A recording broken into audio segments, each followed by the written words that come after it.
Are we live on the internet? Maybe, maybe not.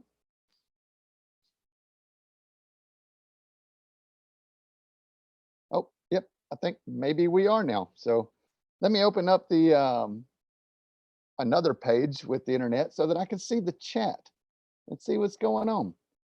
I was just sitting around bored. I was gonna fly, but it's kind of cold and blustery and windy out there. So I might save the fly until this evening. Yeah, I can see the windsock from here actually. I moved the studio so I can see out of the window now. That's pretty cool. So yeah, I got a visual on the windsock. And then yeah, some Christmas party shenanigans for this evening, but I added some videos and then yeah, let's see if I remember how to work the internet. You never know with me. It's just like maybe I can do it, maybe I can't. Maybe I can open my own live feed on my channel. Let's have a look and see here. Yeah, yeah. Shows 11 of you guys are checking it out right now. How about that? So volume down. All right. Hey, okay. Scuba Bill, Christine, Mike, Keith, Millbrook. What's up, guys? Robert, Michael, Keith. Hey, I'm like I said, just sitting here. It's about 52, 3 degrees outside. Not, it's kind of like right on the line, and it's real gusty and thermally. It's a blue day. I seen a bird struggling, like getting knocked around. So I didn't want to go out and do any fighting today.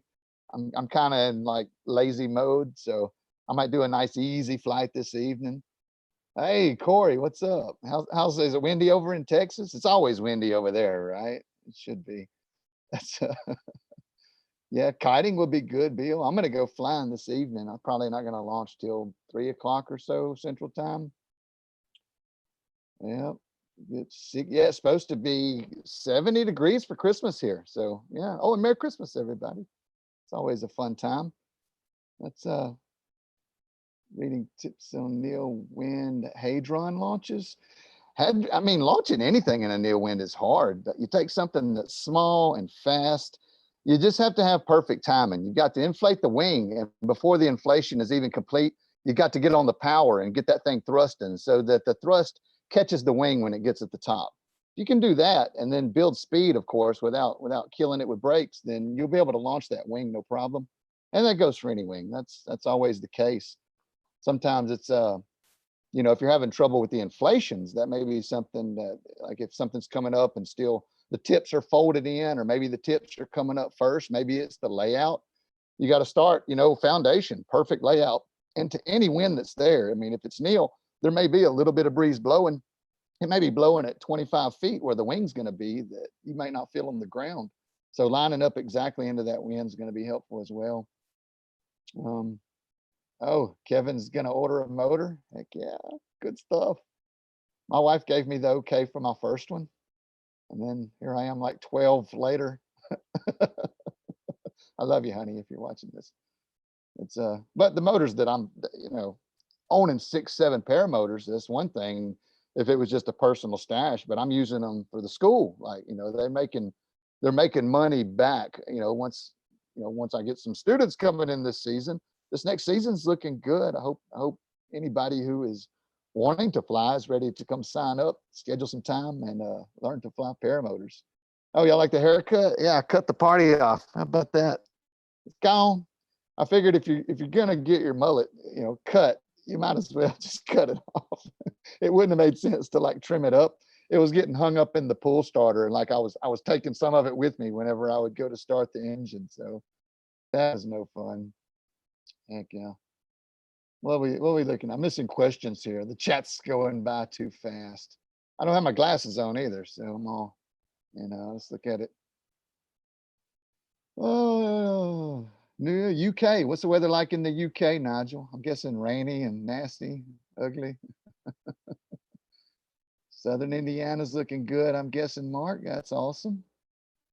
Oh, Australia. Yeah, it's probably pretty warm in Australia right now. So in fact, I heard that it was burning down. Walter Peory told me that everything in Australia was on fire right now, and that it was just a terrible time going on down there. So, you know, thoughts and prayers to anybody dealing with that. Those fires, I've not been in a situation where fire is like a dangerous thing here. We live in a very moist part of the world, so we don't have a lot of wildfires, but you know, you go out there to places like California and you look at like what the stuff is made of, all the brush and little trees, and everything gets dry and crunchy, and then you throw a spark to it or lightning hits it or whatever, and throw some wind on top of that, and poof, I bet that stuff goes up like mad. And if your house is in the way, it just gets burned down. So yeah, dealing with fire is tough stuff if you're living in a crunchy, dry environment.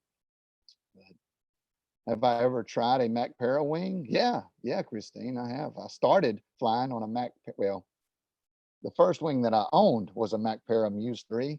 I learned to fly on an old Paratoys Sky Slug is what we called it.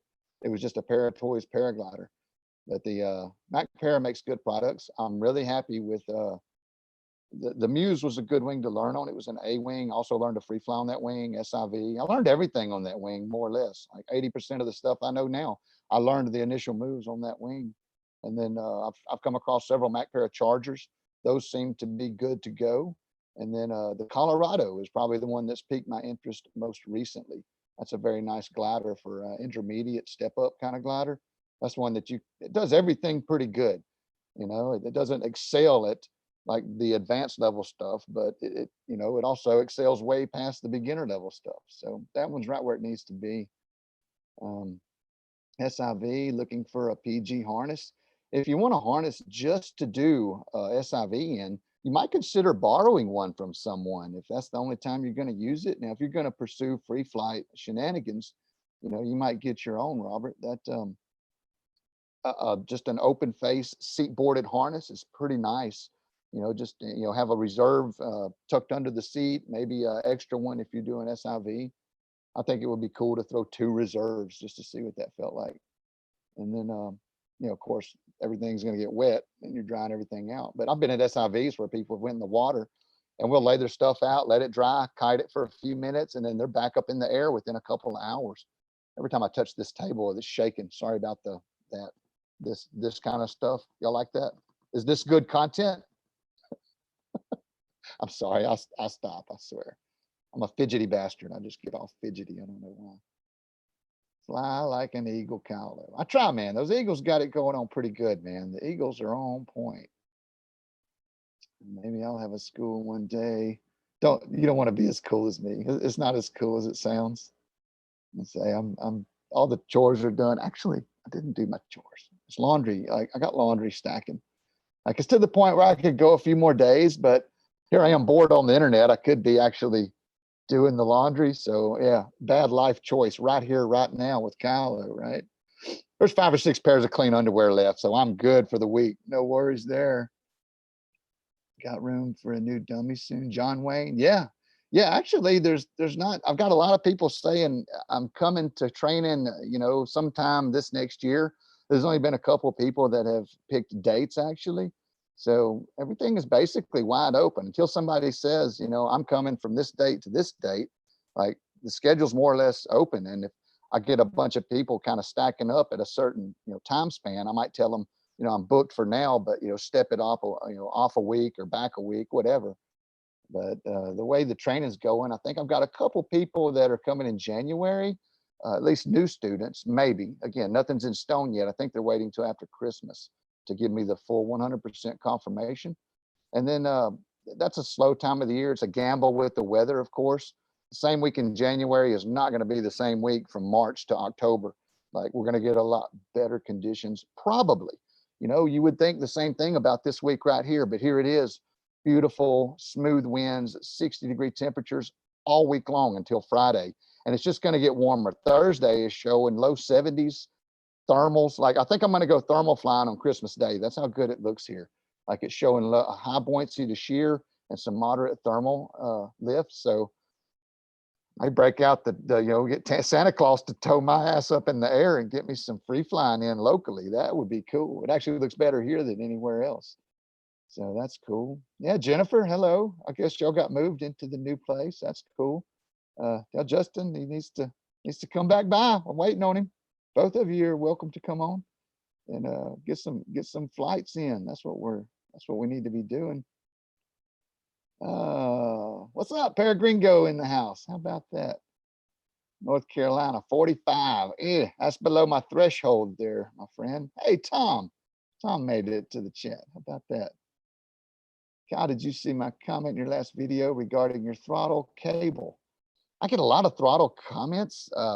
Oh, maybe where you said I had it attached wrong. I think that may have been the, yeah, clipped wing. That sounds, I've got it attached maybe to the harness, but you could put that attachment anywhere really. As long as it prevents the cable from going back into the netting or in any gaps, then I believe mission accomplished. I don't know if it's right or wrong, but if it's functional and it works every time, then I would call that a win. I heard all flight were coming in hot there. Yeah, I guess so. San Diego, 60 degrees and overcast. Yeah, Robert Michaels told me they were like in for some bad weather. Thursday night, I got on the after show after the paraglidingtalk.com broadcast and talked with him for a bit. And they said that it actually showed a lot of rain and nasty weather in San Diego. Said they might fly Torrey. Might go fly Torrey. That's such a beautiful place. Guess if you're there all the time, though, it probably gets pretty lame. Just going the same 2-mile stretch of beach over and over again. I mean, I found myself with a little bit of boredom there after a while. It's like, okay, this is it again. But it's all new to me. I mean, that's stuff that I never even get to look at. Just the visual scenery was exciting from the flat pine lands of North Louisiana. The California coast is pretty exciting in geographical terms. The Netherlands is rainy and too cold. Yeah, that's what I always say too. The Portland, cold and rain. Yeah, I'm gonna wait till about August to hit that area, Kevin. So look for me around then. Headed to Williamson, Kentucky for dinner. 50 centigrade in Australia. That's like what, 149? I can't. That's probably over 100. 50 degrees centigrade is pretty warm. It's halfway on the way to boiling water there. Chargers, Colorado. Why Zeno instead of a conventional paramotor glider for your crazy windy flight? Well, I want to be sharp on the Zeno. That's not something that anybody else should do. I'm not recommending it, but the reason that I'm flying that wing in big conditions is because I fly that wing in big conditions. So when I want to do a practice session, I really want to practice with the tool that I'm going to be using for the situation that the tool is used for. So I fly all kind of stuff, but I've sort of made a personal decision recently to fly the two-liner, the Zeno, until I just really get tuned in with it perfectly. I'm pretty good with it now, but I still find myself with the occasional fumble on that glider, and it's just because it's an advanced glider, and I do spend a lot of time on school gliders and other ones too, but the Zeno specifically, I really want to just stay with that wing. You know, you've heard the story about the man with one gun, right? Like don't mess with the man with one gun.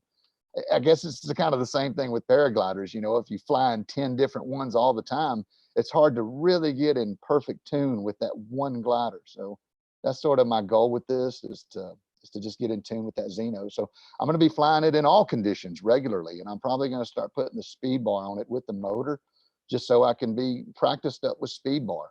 I went to the mountains a week ago and did some mountain flying, and just, you know, pushing the bar, man, it just feels so good. And I was so excited to just do some raw flying and just pure thermal flying. Although I do it with the motor, I still have the motor on there, and it almost takes away from the experience. But you get in something like a nice pod with a fairing on it and a highly efficient wing like that Zeno, and it's just like a magic carpet ride, man. It's just like magic. But as soon as I touch the ground, the magic's gone, and I usually fumble and put it in the bushes or something. So that's what was going down last week, and so I need to work on that. And that was one of the reasons I was out there in the super crazy high winds on the Zeno and the motor, just flexing, man. I was just doing my exercise. The day was not beyond my limitations, so I took a big bite of it, chewed it up, and swallowed it. It didn't choke me either. So sometimes you bite off more than you can chew. That's where you choke and get messed up. But I was able to handle it, and I watched it for a while before I went, and I knew I was able to handle it, even though it was raunchy. And that video is not out yet for the one that we're talking about. There's a video. It's on my Kylo Paramotor school page that I gave them a sneak peek to. I took the Zeno out in some like 15 gust and 25 miles an hour conditions, and did a flight, a couple of flights, some touch and goes, strong thermal switchy winds, very dangerous, very very wild stuff, but I did it. I was fine. And I talk about that during the video. So I'll let y'all find that one. It'll probably be releasing out to the public in maybe a couple weeks, something like that. Maybe after the new year. I don't know. I've got a bunch of videos stacked up. I've been putting them all on the Patreon account early, and then I'm going to be releasing like 2 a week, maybe 3 if I get maybe more than 10. I might put 3 out 1 week or something. And then of course the occasional live broadcast is always fun. I enjoy interacting with you guys. It's fun to just visit. It's like I'm bored, I'm done editing. Hey, I'm going to go on the internet, talk to the people. So what are we looking at here? Mount Hood. Mount Hood sounds fun.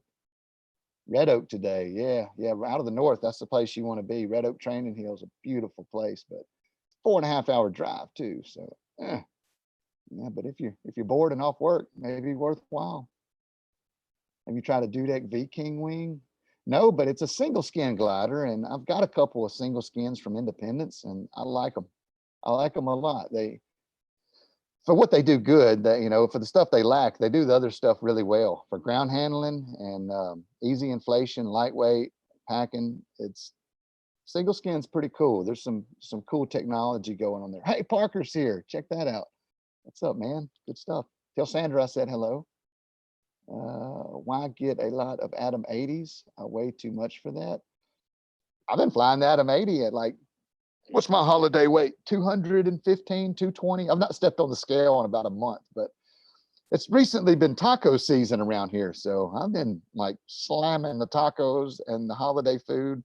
Just yesterday, I decided to cut sugars again. So I'm on the roller coaster, man. I'll lose 10, 15 pounds, and then I'll go on a binge and I'll gain 10, 15 pounds. And right now I'm on the down slope. So the keto flu hasn't kicked in yet, but it's probably coming tomorrow or the next day, probably Christmas. I'll probably feel like flu Christmas because of this crap. But hey, I could fix it with a cookie. All I gotta do is eat one of those cookies and I'm all well. Right? Just take a hit, just one little hit. You'll feel better, Kyle. How about that? Florida anytime soon. I'm looking at maybe going to Florida in March.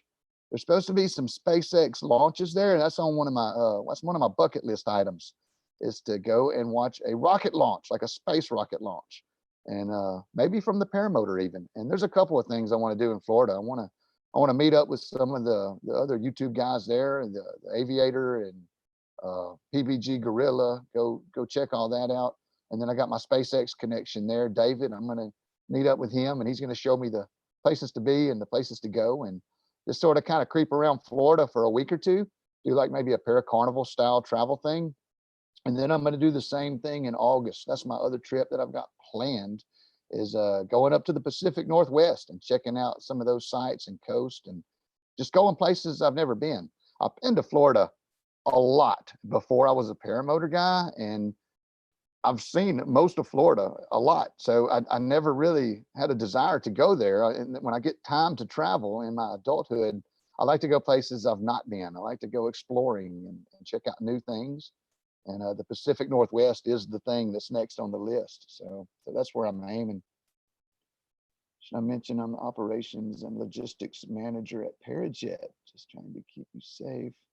Oh, cool. Awesome. Well, hey, man. I like Parajet too.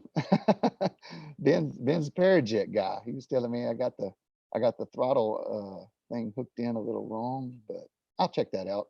It seems to have been working good so far. Central Florida isn't flyable, high winds and rain. No, Central Florida's got something that you can't really get anywhere else on with any regularity in the continental United States that I'm aware of.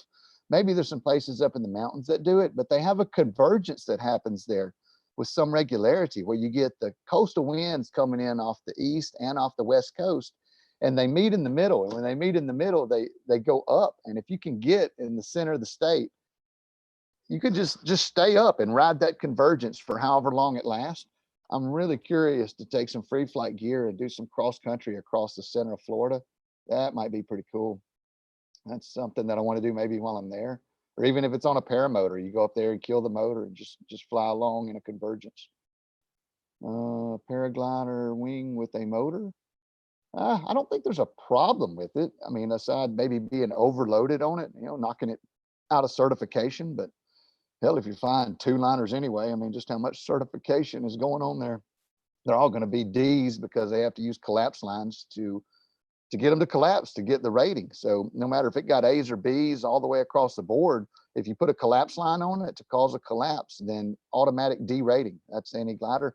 But I think that's changing. I've heard some talk, rumors, nothing I've actually read in print, but I think they're changing some of the testing parameters for EN rating system. And there may be some differences happening with the gliders as far as the ratings and such, but you can't collapse a two-liner with the front risers. If you grab the risers and pull them, nothing happens because basically all your weight's on those anyway. They're set back about 12 inches from the front of the glider. Your A-line connections are way further back than where the actual tip of the glider is. So that's kind of an interesting geometry thing with those wings. So they have to tie in special lines at the very front edge of the glider when they do the collapses that they can pull them and cause an asymmetric collapse or whatever it is they're trying to do on those tests. Air Design Wing Thoughts. I think they're a reputable company. I've flown one or two Air Designs over the years. No problem with the gliders. I like the way they handled. There was no outward things that caused me to go like or anything like that. So many good options out there. There were some changes coming to your school. Yeah, I did mention something about that in a video. Basically, the fleet's complete. I think the video I edited this morning, I discussed that. Maybe I'll just leave that to be posted. Keep it a secret for now. So secretive. No, the school is fully stocked. I've got gliders and motors for probably 4 or 5 pilots. If I wanted to throw 5 pilots up in there, I could have gliders and motors and comms for all of them. So that's where I'm at with that. Out delivering Amazon packages, Parker. I bet this is a big year for a big time of year for that. Maverick or MacFly, which do you prefer? Man, such a close call on that one, man. That as I've always mentioned in all my talkings, there's pros and cons to everything. There's some things I like about the MacFly better than the Parajet Maverick, and there's some things I like about the Maverick better than the MacFly. So maybe if we bred them together, we could make like a perfect hybrid. I don't know. I don't know. I'm not really a favorites guy. Just there's stuff I like and there's stuff that I don't. And I like a lot about both of what they got going on. I like the fuel tank on the Maverick, the way that it goes down to the very bottom. That's one of my favorite things. I don't like the unconventional base, yet I understand the reason behind it because you have the unconventional fuel tank.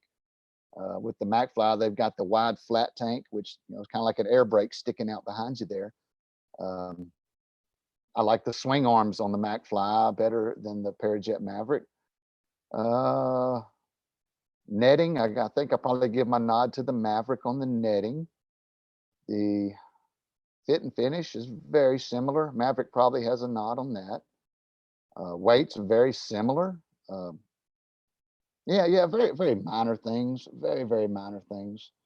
And I could probably sit down and write out a list. Maybe I'll do that for a video sometime. Do a direct comparison, like weights and everything. Watching a SpaceX launch from the Paramotor. That's what I'm talking about, Chad, for sure. Rocket launches are cool. The sound, the sound of the rocket launch is like you hear the sonic booms. I used to hear sonic booms when I was a kid all the time. You don't get that anymore. They don't do them over the continental US since the mid 80s, I think, is when they quit doing that. Cold beer waiting. Awesome, Kevin. I'm ready. You ever tried speed flying? I took a speed wing off of a little hill one day in like some 30-mile-an-hour winds. I was just kiting it to get the sand out of it, and I ended up taking a short hop. It's squirrely, man. I don't know. It doesn't interest me. I'm too old and slow to really be like I feel like the landing would probably bite me at some point if I came in hot on a speed wing and low winds. So it's not something that I've ever thought about doing. Plus, I don't have any good places to do it around here. Paragliding, I have some options. I can tow, but you don't really tow for speed flying. So that would kind of suck. I guess you could, but I don't know. Henson's Gap, White Whale, Tennessee. Yeah, I'd like to fly some of those places over there in the Smokies. That would be cool. A lot of trees though. It reminds me of our spot here in the Oklahoma mountains called Panorama. It's all trees. I actually landed in a tree there. My only tree landing was at Panorama. Any hot wings? Oh yeah, yeah. The smaller, the hotter. That's what they always say, right? Portland, Oregon. That sounds fun. What are we looking at here? Berto. We fly with Gabe. My name is Stuart. Cool. Gravity glider thoughts. Um, I tested a gravity paraglider at the endless foot drag. I do not remember the name of it. I think it was a prototype. I wasn't real pleased with it. Like the riser layout specifically, the toggle magnets were stuck to the pulley extensions, and it just, I mean, nothing was wrong with it. I didn't really like it. It was kind of sinky, kind of divey. I was overloaded on it. Almost hate to mention the things that I found about it because I only took one flight and I was overloaded on the wing, but I didn't really care for the riser layout. That was one thing that I know that I wouldn't like. And I can't really speak to too much else. Only got that one short flight with it. And again, I don't even know if that's the wing that they've got out or what. It was, hell, I think I've got a video. If you go back and look at my endless foot drag video, I think I test fly that wing in one of those videos from 2018 or 2019. It was this year. So check that out and you'll probably find out just what I thought about it there. Where else we at here? Cheers for the link on the throttle. Yeah, yeah, this guy made me some throttles from, I think he come from Croatia. And he like 3D prints them and put some metal parts in there, and that, I like them. They're like the air conception throttle, not exactly the same. I've compared it neck and neck. They are very similar but different. So not a exact copy, but low profile. I like low profile throttles. I don't like a lot in my hands when I'm flying. Those big throttles like you get on some. I've seen them on the flat tops. They just, your hands full. You can't use your fingers for anything else. I like to manipulate things when I'm flying around. So having my fingers available means a low profile throttle with an easily accessible kill switch is good for me. Why don't you like clutches? I made a whole video about that, and I really don't have that big of a preference. That's I was being dramatic for the internet, but you know, clutch, no clutch, whatever, man. If it gets me up in there and I'm flying around, I'm pretty happy. So it's yeah, I made a pros and cons video. I still prefer no clutches. The biggest reason being that whenever I'm on glide at idle, the prop is still pushing just enough that it doesn't drag me down. Whereas if a no clutch, the prop is freewheeling, that's like an air brake. I can actually noticeably see the drag pulling me down. And I'm an efficiency guy. I like to fly efficient as possible. So there's a spinning prop back there, it's taken away from the efficiency that I'm seeking. So it's like I don't know, it's like running with weights in your shoes. It's like, oh, if I could just take these weights off, I could do so much better. Same thing with a clutched engine whenever you're gliding. That's the big thing, but not a deal breaker by any means. I think most of the machines that I have actually have clutches. So that should speak for something right there. Um, Passion did my training on the top 80. Yeah, top 80 is a contender for a long time for sure. The Nitro 200. I like the Nitro 200. I sold it because it was getting old and I had a buyer lined up. So off it went. And I got the sweet deal on the Maverick at about the same time. All that stuff sort of happened. Boom, boom, boom. Didn't really have a reason to sell it, but I found a sweet deal on a Maverick and then a guy was looking for a deal on the Nitro. So I sold it. That's actually probably the only motor I've ever sold that I kind of missed a little bit. Just the lightweight, the electric start. It had a lot going on for it. I like the Nitro. Top 80, if you're under 90, 190. Yeah, and a lot depends on where you live too. Talking about Atom 80 versus top 80 versus Moster. You know, wing size, location, air density, a lot of stuff. You know, physical ability. You know, what should you use? There's something to be said for Moster power, but I like that Atom 80, man. I'll climb slow. That's fine with me. I'm in no hurry to get up there. I'll get up there. Sometimes I climb without a motor, so that don't make a difference really. Close to getting my Maverick 185 plus. Joey, you'll like it. Those are fine works of paramotors right there. Electric paramotor, yeah. Electric paramotors have a lot going on for them except for the batteries. Battery technology is not where it needs to be for a good paramotor flight. You can get an okay paramotor flight, but You know, if there's no lift available aside from what you're putting out with the engine, then those batteries are going to run out pretty quick. Or you're carrying so much of them that the machine weighs 100 pounds again. And you know why? When you could have a 50, 60-pound machine that'll run for 2 hours and then you can just gas it up and go again. There's some real convenience to be mentioned for gasoline power.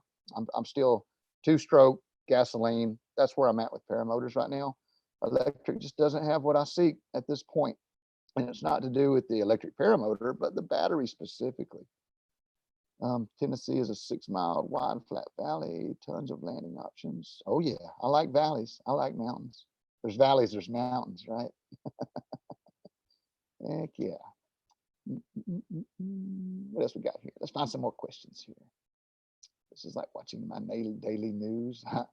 I don't miss watching the news. I hadn't watched the news in maybe a decade.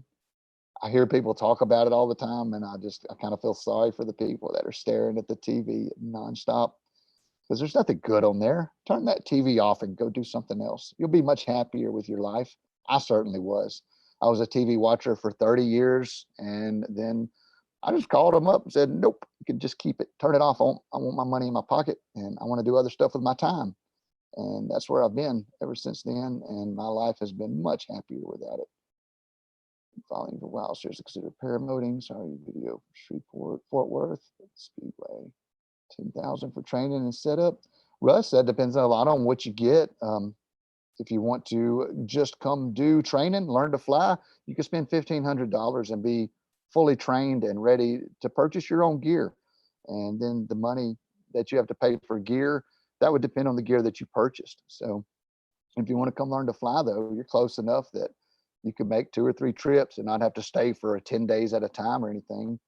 You know, Fort Worth, Texas, that's like 4 hours away, 4 or 5 hours, depending on traffic. You could make a shot over here, spend 2 or 3 days, go home, practice, come back, spend another few days, and you'll probably be flying. Then we could just knock out some flights and some training and some more intermediate stuff, and you'll be ready to rock. Cubic versus Spider 3 versus Uni 1.1. The Spider 3 Universal, I made a video about that too that's not out yet. So it's coming. It's coming. The answer to that question is coming. I've never flown a Cubic. I don't know anything about that wing. I believe who makes that? Niviak? I think Niviak might make that glider. I've never touched one, so I don't know. Glider Sports throttles. I think I did touch a Glider Sports throttle one time. It's got like some sharp stealth airplane looking edges on it, maybe. I flew a Gravity and had a throttle that I'd never seen before, and I guess maybe that was it. I'm not sure. Training with you, I'll keep in touch. Cool, thanks, Russ. Yeah, just there should be some contact information in the description. If email caloschoolofparamotor@gmail.com. That's a good way to get in touch with me initially. At that point, we'll probably trade phone numbers, get a text, and I would just put my phone number out there, but I don't answer phone calls. So you have to text me first, and I have to put your name in my phone before I answer it.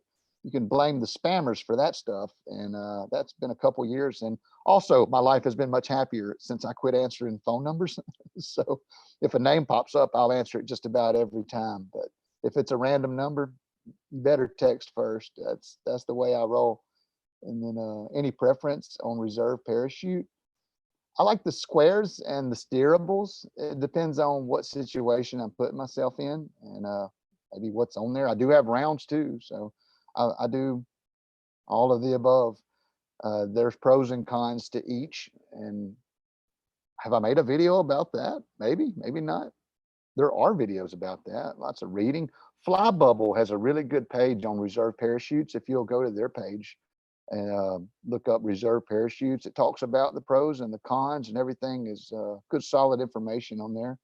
I would refer to that page if I was studying up on. I have referred to that page. I did some of my initial reserve research from there. All good advice. But I have all 3 kinds of reserves. I have, and I say used. I've carried. I've never actually thrown one in anger. I've practiced through 5, 10, and whenever I come time for a repack, the first thing I usually do is go get on a hang station somewhere and practice grabbing and throwing that sucker and staying good at it. Like if you're good at throwing it, then when you have to throw it, you'll be good at throwing it. So yeah, something to be said for training there. Stuff that you don't think about. Hey, Sarah, what's up? That, that's you should go kiting today, Sarah. It looks good. Maybe this evening. We'll see. It's kind of bumpy out there right now. Again, it may be blowing over there in Texas. She's from East Texas. So. Ever flown a trike, Kyle? Yeah, I've flown trikes, quads a few different times. Just about any time somebody brings one over and lets me hop on it, I'll fly it. Suggestions on getting into the dudek comfort seat on takeoff. Um, without seeing what's going on, it's tough to say. Just me. I've never had any trouble getting in one. There's something going on if you're having trouble getting into that harness, because basically if you're strapped in it properly, you're already in it. All you have to do is raise your legs and you're more or less in the harness. I'm sure a lot of it has to do with body shape, geometry, setup, maybe the paramotor itself, but the dudek comfort seat power is a real nice harness, and I've never had any trouble getting in or out of the seat on that. It's got to be the setup or the geometry or the angle. There's something going on there. Without just being right there with you at a hang station, I can't really answer it 100% over the internet. Just saying trouble getting in, that could be a few different things. So really, really tough question to answer without all the data in front of me and being able to sort it out properly. Why are you gonna stream while I'm driving? Sorry, Josh. You can listen. Hey, what's up, Jim? I got to fly with Jim last week at the mountain. That was cool. Rick, hello. What are we looking at here? Just me or leg straps too tight? No, I don't think so. Or maybe he was answering a chat. I'm sorry. Twisted risers there. Not tight enough. Yeah, not tight enough will give you, that'll be difficult getting in your seat. That's one of the things that if they're not tight enough, you will have difficulty getting in any harness. You're hanging down loose at the end of the straps. That puts you way out of the chair. The chair is more up at your lower back versus under your cheeks where it needs to be. So having tight leg straps is nice. So everyone, hey, what's up? Roll over rider PG'er. I know this guy. High wind Zeno motor video, Jedi level skills. Yeah, well, more like retardo level skills. I don't know. That was a crazy flight. I'm wondering if I should have did that or if I should have posted it. I don't know. I was going to do it anyway. I don't know if I should post stuff like that. Me being retarded out there. Yeah, somebody's going to try that sometime and get hurt, and that's going to make me feel bad. How much flying should I get done before I start playing with thermaling? I want to be like my hero. Oh, how sweet, Brandon. You want to be good at the fundamentals for sure, and probably do an SIV before you go out and like really bite off some good thermal flying, because that SIV is going to give you some confidence and skills that you don't get just practicing the basic fundamentals. But you should certainly be able to hit a spot landing every time. That's important. And have a good place to do it. Having some open hills where you can read the terrain and actually learn how to read the thermals.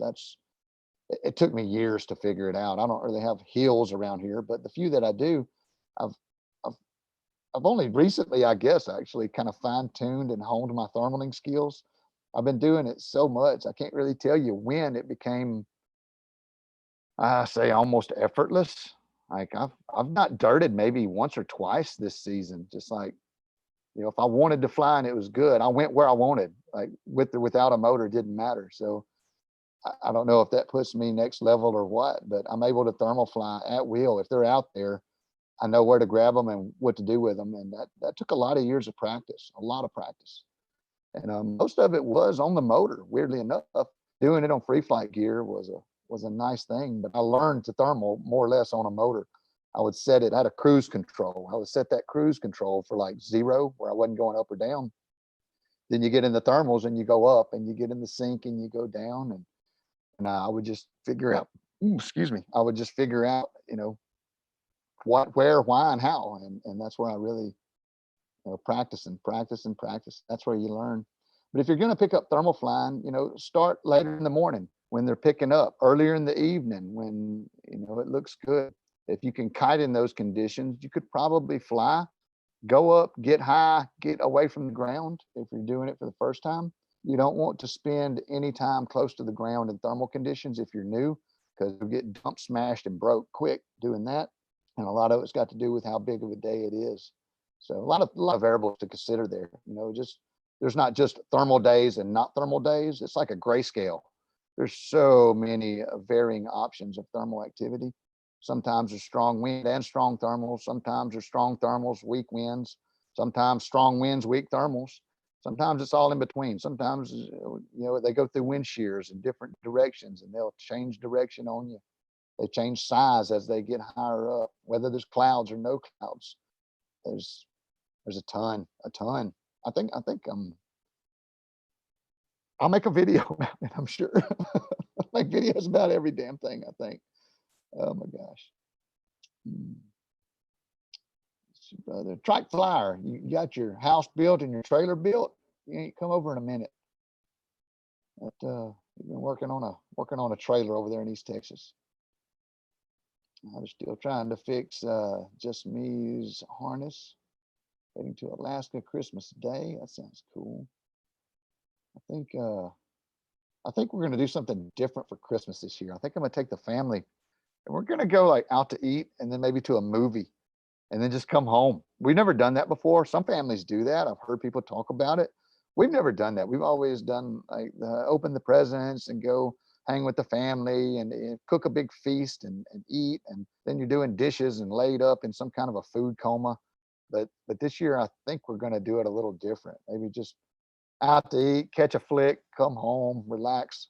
Don't have to do any dishes, no chores. Just let somebody else do it. Pay the money. How about that? We'll see. I don't know. Maybe I'm a Grinch. Yeah, Greg and Fly Bubble for sure. I give them a thumbs up, certainly. CVS or Walgreens, they both suck so bad. You ever tried to call a CVS or a Walgreens? Because I tried the other day, had to transfer a prescription, like 2 hours on hold. They don't even answer. It just puts you directly on hold after you talk to the computer. And then it's just ugliness.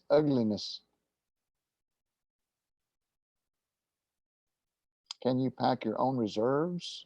Yeah, I pack my own reserve. Well, I don't do beamers because there's a lot to those. I can do rounds and squares. They're not really that difficult, but you try to fold up that triangular beamer, man.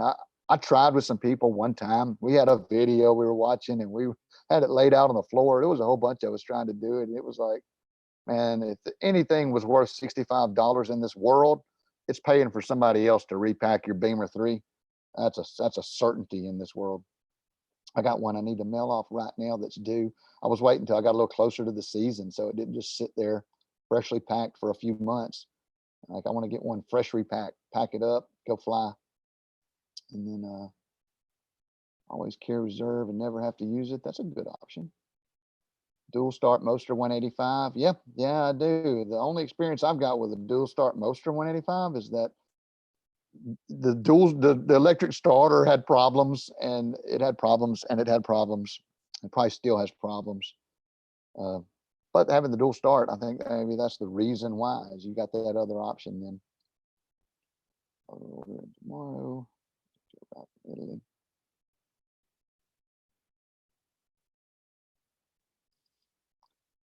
Pretty good. I have to wait for warm weather. Yeah, warm weather's nice. It's coming. Might be a few more months for some of you, but it's coming. For here Wednesday, warm weather's here Wednesday.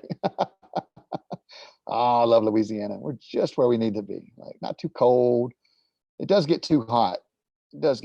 Maybe a few hours more latitude would be good, but then it wouldn't be Louisiana anymore. To see you, don't BS all 50 states. What throttle do you use? We were just talking about that, Blake. It's a guy makes them from Croatia. It looks like an air conception throttle. That's as close as I can tell you as to what it is. Just low profile, easy on the hand, strong weed. Smoke strong weed before you go up in thermals. I guess you'd be getting double high then, right?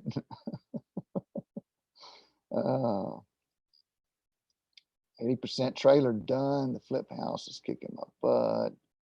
Thermal practice, higher wind. Hopping sounds good. Yeah, yeah. It looks like good thermal days. Maybe Tuesday, Wednesday, Dave. Aim for those days for sure.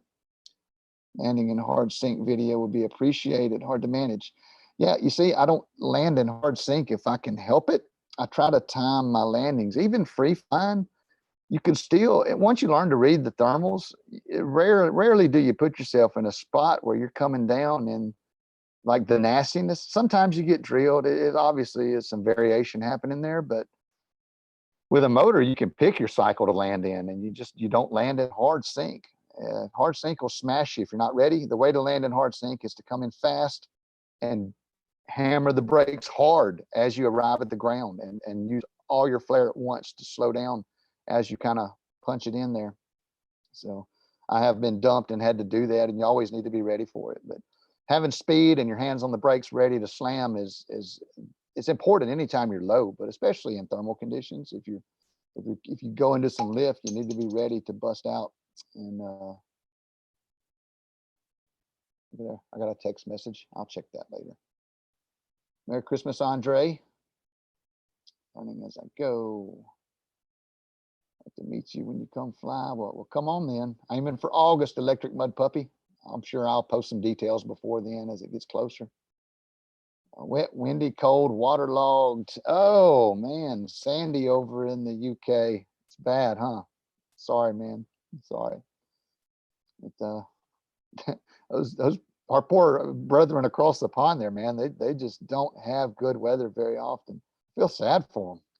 But, it's ugly. It's the same way here in the winter, like up north. My northern people, cold, snowy, windy, ugly. It does get wet here. Like we will have some.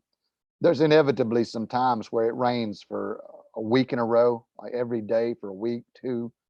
It's just ugly, nasty rain. You get these fronts that stall out right over us, and they just sit there.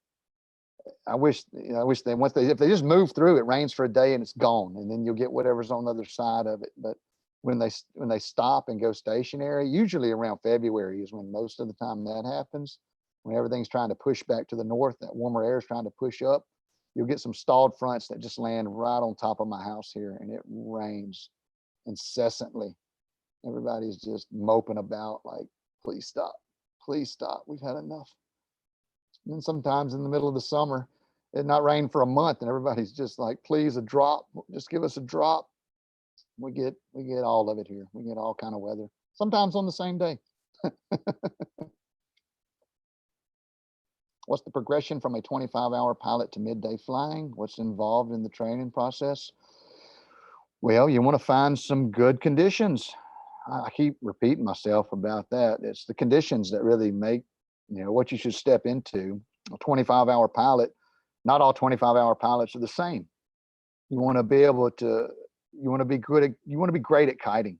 If you're tackling thermals, especially if you're doing mountain launches, you want to be good at kiting. You want to be good at kiting no matter what you're doing. Keep practicing kiting. That's important. The skills do rust. You can lose them. Even if you're good at them, you can lose those skills with some off time. So stay sharp, go practice often. Pick good conditions, pick air that is not violent. You don't want to go out in big air where you punch out the side of a thermal and take you lose your entire glider. That's not the conditions you want to be in. You want to go in stuff that's just barely climbable, where you're getting some low beeps and the thermals are held together nicely, and preferably have a mentor around, somebody who knows how to do it, who knows how to read those conditions somewhere nearby. That would be a good option for anybody wanting to step into thermal flying. It's a slow process, and you just take it one little bite at a time, like stepping into the deep end. You don't want to just cannonball in there. You want to walk down there real slow. Make your way to the deep end slowly, one step at a time. Same way with thermal flying, for sure. Navarre Beach, Florida. Hey, that's a cool looking place. Poor college kid who wants to try paramotor but can't afford currently. Well, yeah. I was a poor college kid that couldn't afford anything at one time. And I studied hard and did my homework and focused on the task at hand, and graduated, got a job, saved my money, and then learned to fly after that. sometimes you got to put other stuff, priorities. If you work and save money, and don't I don't know what you're going to school for, but if it's worth finishing the school and getting like a higher paying job, then do that. That's important. Um, Paying the bills is a priority, and then once your bills are paid and everything is free and clear, then you can go into the more luxurious stuff. I didn't start like really flying until I was about 30 years old. So, but yeah, at 28, I was poor, in debt, college student. No, I was a guy who stood at the fence at the airport and stared through the fence, just wondering how I could get over there and get in one of those things. And here I am, one of the guys who's on the other side of the fence in those things, and much happier because I did it that way. But that's good advice, sound advice. Unless you're in like art college, artists don't make a lot of money. Pick a job that you get paid for. That I think that's important. Something you enjoy as well. But if you like painting pictures, that's great and dandy. But you can only make a couple $100s a month doing it. It may not be worth doing it as a job. You may want to get a backup plan in line there. And then, but yeah, follow your dreams. Don't not live because of work. That's something else that's also good advice. Paramotor transport on commercial airlines. I don't really carry my paramotor on commercial airlines, so I've talked to some people that do it, and what they tell me is you declare it, you break it down completely, every little part, put it in a box, wrap it up, decontaminate any fuel smell. Don't even bring the fuel tank. Buy a new fuel tank when you get where you're going, but you claim it as engine parts. If they want to know what's in there, you tell them it's engine parts, and don't tell them it's a paramotor or anything else.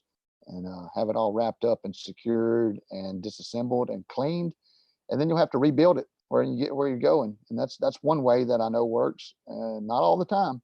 Sometimes they confiscate it anyway and say nope, and that would suck. As a photojournalist, I have to say your channel's a joy to watch. Keep being you. Oh, thanks, Russ. Russell Peterson. Good stuff. Yeah, I love the haters too. They can keep on hating. I'm fine with that. Save money, build credit. Financing got me gear. Happy to make that payment. Yeah, that's one option as well. Got to go deliver pizzas for 8 hours. Yep. For being such a strong influence in sport, you've got more people in the air than those just because you're trained. You've changed lives, mine included. Thanks, Eric. Happy to help, man. I enjoy it too. I enjoy it. I enjoy sharing. I enjoy making the videos. That's a real treat, man. But back to the kid in college, the broke college kid, man. I remember how that was. That's tough. Yeah. I had my first child. We were on welfare. It was tough stuff. It's a Medicaid baby, but I've pulled out since then. It's but I worked hard. I've been a hard worker my whole life. I never looked for handouts too much. I always just made happen what I thought needed to happen. Once I figured out the order of things and started doing my homework, it all came together pretty good. Lost my 4.0. Suck. Hey, that's all right. I think I had when I went to pharmacy school, I had a bunch of B's, and I never even intended that that would be any good for any sort of like specialty awards. And then after the first year, they sent me a letter with this thing talking about I'm in the top 5% of the class or something. And I had some A's too, but it wasn't a 4.0. I wasn't like a straight A student, but apparently I had enough to be right up there at the top, and I had some honors with my college, so that was pretty neat. So if you lose your 4.0, just keep chugging along, man. You still may do better than the others. You don't know how the other people are doing. Maybe everybody else had C's or something. I don't know, but something to think about there. You going to do trike training? I do offer trike instruction, but you have to bring your own trike. I don't have my own wheeled vehicles. Foot launch is the gear that I have from my school, but if somebody shows up with a unit, I'm happy to train them. I know how to do it. I can help you right along. There's some differences in the training, but overall it's pretty similar. You still need to be good at kiting, probably better at kiting if you're on wheels. And we fly in way less windy conditions, smooth, straight, light winds to learn in, and then we go from there. Converting from para to hang gliding. How do you see the training going? Hang gliders are faster. Setup takes longer.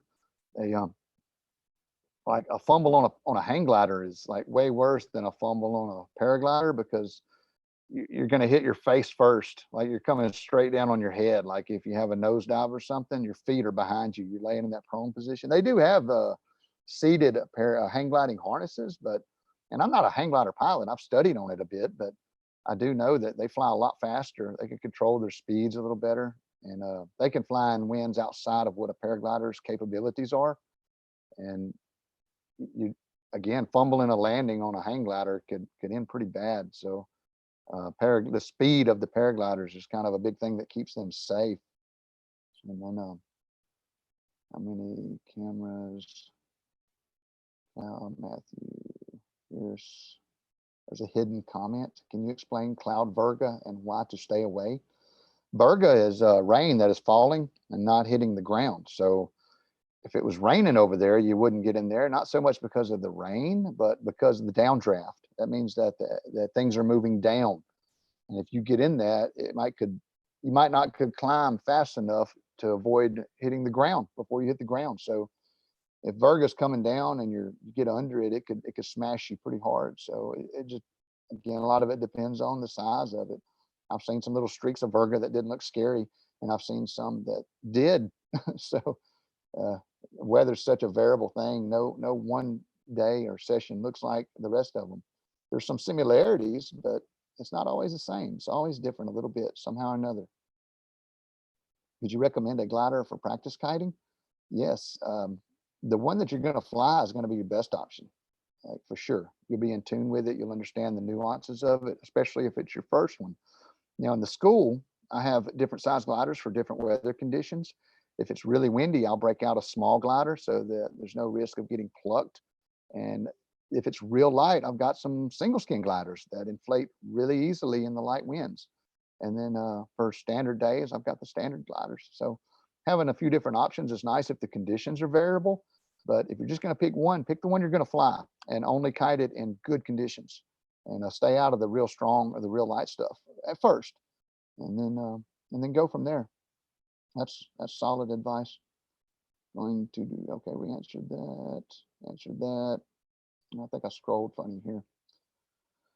I want to make some friends, maybe come down for a tow before I try jumping off a mountain alone. Well, we don't jump off mountains. You're flying the glider as you leave the mountain. So yeah, if you're going to do mountain flying, find the guys who are flying the mountains that you're going to fly, and hook up with those guys. That's going to be the best. I could certainly teach you how to fly, and that would be fine, but don't, it's not recommended to just go huck it yourself like mountain flying stuff, because the mountains offer their whole different set of conditions that's outside of the stuff that's available even in the flats.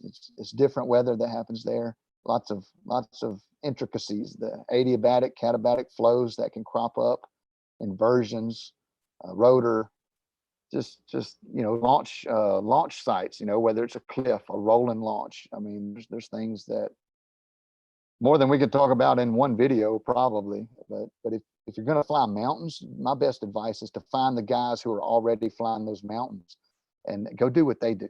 And that's going to be a winning combination there. A lot of it has to do with landowners and stuff too. Like some of the launches are privately owned. Most of them probably are. And you have to have some sort of permission anyway to do that sort of thing. Do you file NOTAMs?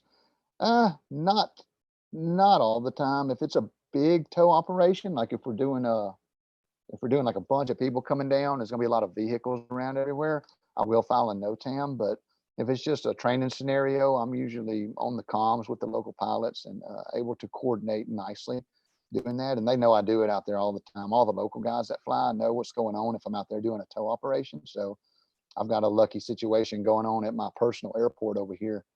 But no, I don't file NOTAMs every time. No guy who could take up 65, half an hour. So much fun. Circuits and buzzards for the first time. Yeah, that's I guess the next video that's coming up in the editor, I was doing a break-in cycle on a new Atom 80, and I was the first flight that I took up. I was going to do the first little short break-in flight, and I got up and ran the motor a little bit, and I flew over to where some buzzers were. I didn't have a Vario or anything, and then I killed the motor, and I ended up like stuck up there. I don't know. I think it was a convergence, like a mild convergence where a front was pushing in, and it was just lift everywhere, and I couldn't get down. I had to do some maneuvering. I hung out for 10, 15 minutes, and the motor cooled off. And as I got lower, I ended up doing a restart, and I did a whole nother heat cycle while I was still in the air, like from start to cool again. And it was because those buzzards showed me where it was at. So that's pretty neat. And been watching for a little while since I saw your post. Really enjoy what you're doing. Just wanted to stop in. Well, thanks, the Dro. Cool stuff. What if that's like short for hydro? I know what that means. I used to be one of the in crowd, you know. Ready for the sink. Heck yeah. Heck yeah. Plan staying debt free for sure. You know, that debt hangs over you forever if you get too deep. Favorite bids have you made is when you get drunk and swear a lot. Oh shit. I'm so embarrassed about those, but I know they've got to be entertaining. I mean, I see a drunk guy, I'm like, that's pretty funny, right? But when it's me looking at me being drunk, I'm just like, hang my head in shame, embarrassment. But I put it on there anyway. Yeah, you're welcome. Oh, I'm glad I don't do it as much as I used to. I'm too old to be getting drunk all the time, man. I'm like a once a year kind of drunk guy, like not too much at all. Occasional drinker. I drank a few yesterday we had a Christmas party at Jen's parents, and the night before we went out with some friends for supper, and they just picked me up straight from work. And well, my friends gave me a 6-pack of this IPA, Cane River IPA from down in Natchitoches. And he was like, "Merry Christmas, here's your gift. I know you like weird beer," because I usually buy something different every time I buy some. And so I had a 6-pack of these IPAs, and so I drank 2 or 3 of them yesterday at Jen's mom's house. That was fun. And didn't get drunk though. Just spaced out over the whole day. I think I had 3. Slept good last night. It was good medicine. Alcohol was like the original medicine. Going back to a little pharmacy history for you, you know, most of your remedies from early 1900s had some substantial amount of alcohol involved in them. So it's something to be said for that still. You hear about the hot toddies. It's flu season. My youngest son is in there with the flu. I was going to do his first flights with him, like big flights, tow flights up high. And he came down with the flu. Like he's sick in there, coughing and fever and all that stuff. So I'm trying to stay away. I don't want the snuffleupagus getting inside of me. No way. Wash my hands. Have enough money to learn about like you. Do it. It's worth it. Heck yeah. Yeah, making some sacrifices to get what you want. It's good advice too. If I get a flat top, having a hard time people to fly with? Nah, probably not. People fly with you. They'll judge you though. Just don't buy it from that guy that sells them. Buy a used flat top if you want to get a flat top. I don't know. I don't see the benefits of them. They're big, heavy, and uncomfortable.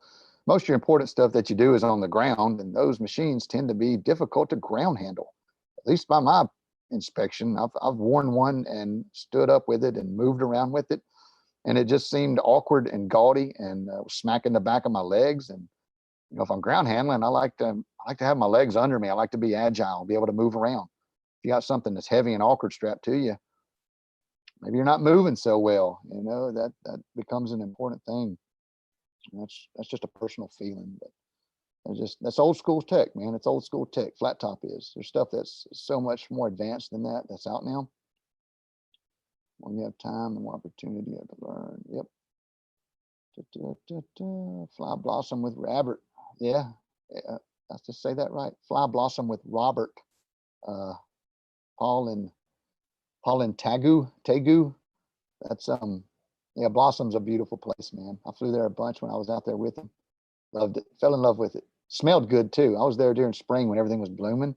And Blossom Valley, I'm guessing there's a lot of blossoms there. So it had this beautiful aroma that I've not gotten here. It's just the smell of springtime Southern California was very nice. And they had like all the reservoirs were full. They had plenty of rain. Everything was lush and green while I was there. So I nailed it I had 6 good flying days in a row, free flying days in a row. It was nice. And then moving to Phoenix. Yeah, Phoenix is pretty close to there. Anywhere in the world, virtually fly. Oh, like virtual reality stuff. I see what you're saying now. I mean, going there for real, like taking a virtual airplane ride and I'm going to Southern California and flying those mountains. That's fun. Liver damage isn't fun. Of course not. It's out of Facebook groups. Yeah, really, exactly. It's a good point, Rick. Nobody cares what you fly. We just, Dale's easy to make fun of, man. Like everybody picks on the retarded kid, so why not? I saw you fly a Delta 3 on a paramotor. How do you think the Delta compares to the 3? I've never flown an original Delta. I've flown a Delta 3. I own one. It's sitting right over there. And it's a great sea glider. That was my sea glider. I flew it for a season and a half. And, you know, that's where I really, really stepped up my game as far as thermal flying when I got on some moderately efficient gear. Like I was just smashing my flights when I got on that thing. And then again, that's sort of the same sort of step when I stepped up into the 2-liners. That's where I'm at now. In fact, I've not even touched the Delta 3 since I started flying the Zeno. I probably should just post it for sale. Why don't I do that? Why don't I just post it for sale here? What's it got? 50 hours, white and gray Delta 3. What do I want for that? I'd probably take a couple of grand for it. Somebody's looking. That might be a fair price.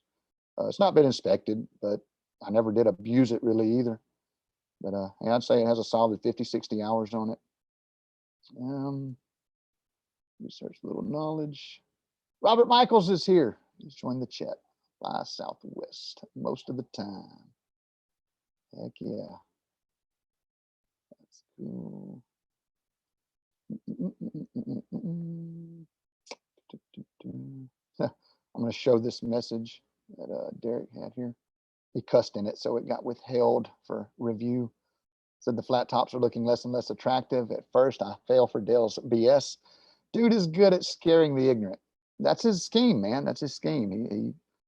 He makes, and he may believe it. I think he probably believes it, but he says that if you fly anything else, you're gonna die, and that his motor will keep you alive, and that's just a falsity. And I hate that he says that to people. I don't think I hate anybody, but I just hate that he says that, and that people, like he says it with enough conviction that people think that maybe he's onto something there. Even though the other 999 out of 1,000 people that are involved in the sport kind of like, no, that's not it. You know, I've had students, you know, face plant at my school, and you don't need those big ass bars to protect you. They usually just kind of go down and probably skin a knee. Like that's like the biggest injury that I've had is a skint knee. And you know, would the bars have stopped that? No, you're still going to skin your knee on a damn flat top. So that's just ridiculous talk. All that stuff that he talks. I don't know. Merry Christmas to you and friends. Hey, what's up? Ripman made it. That's cool. Hey, I made it to the bottom of the chat here. That's awesome. Heck yeah. I don't know if I've ever done that. Ever made it to the bottom of the chat before? Oh, YouTube live. Who would have thought it? 10 years ago, I would have never imagined that I would be on YouTube live at any point. I don't think it was even existed back then anyway. But, oh, hey, look, it's 2:38 in the PM. I've got just enough time to go put on some clothes, grab my gear, and go out there and do some flying, guys. I think it's time. I'd like to catch like the last few thermals of the day maybe, and then fly on into the smooth evening air. So I might cut it off here if there's no more questions, and I'll tell the family that everyone said Merry Christmas and hello, and the same to you guys. And look, it's going to be a good winter. I've been making content like crazy. That's like all I've been doing the last few days is editing videos and just pumping them out. So I've got to get to town to post them. Actually, I need internet. My internet here is not fast enough to do that. But I do have some pretty cool stuff coming. At least I think it's cool. I don't know. It may suck. It's probably the worst content out there on the internet, but I'm going to post it out there for you guys to look at anyway. So with that said, I think I might scratch on out of here, fellas. The sun is shining. The wind is blowing. The temperature is probably as warm as it's going to get today. So I think it's time to strike, as they say. So I'm going to go out there and get some of that, and I will catch you guys on the next one. What's up, everybody? Kyle out. If I remember how to go out.